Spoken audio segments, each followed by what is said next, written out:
ഇന്നൊരു തെളിഞ്ഞ പ്രഭാതമാണ്.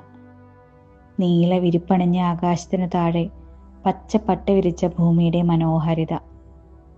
കാറ്റിൻ്റെ താളത്തിനൊത്ത് തലയാട്ടി നിൽക്കുന്ന തെങ്ങും പുൽമേടും. വഴിയോരങ്ങളിൽ സൂര്യരശ്മി പോലെ തിളങ്ങി നിൽക്കുന്ന മഞ്ഞപ്പൂക്കൾ. നമ്മെ സ്വീകരിക്കാൻ എന്ന വണ്ണം ഒരുങ്ങി നിൽക്കുകയാണവർ. എന്ത് ഭംഗിയല്ലേ കാണാൻ. വയലിൻ്റെയും തെങ്ങിൻ തോപ്പിൻ്റെയും ഇടയിലൂടെ തെന്നി മാറി ഒഴുകിപ്പോകുന്ന ഈ തോടും നുര കുത്തി ഒഴുകുന്ന വെള്ളത്തിൻ്റെ ശബ്ദം ഒരു തരാട്ട് പോലെ അലിഞ്ഞ് ശാന്തമായി ഒഴുകി നീങ്ങുന്നു. ആരോ വരച്ച ചിത്രം പോലെ തോന്നുന്നുണ്ടല്ലേ? ഉഴുതു കിടക്കുന്ന പാടങ്ങളിൽ കൊക്കുകൾ തീറ്റ തേടി പറന്ന് നടപ്പുണ്ട്. ദേ നോക്കൂ, തിളഞ്ഞു കിടന്ന ആകാശം പതിയെ ഇരുണ്ടു തുടങ്ങി. മഴയുടെ സംഗീതത്തിനായി പ്രകൃതി കാതോർത്തിരിക്കുകയായിരിക്കും.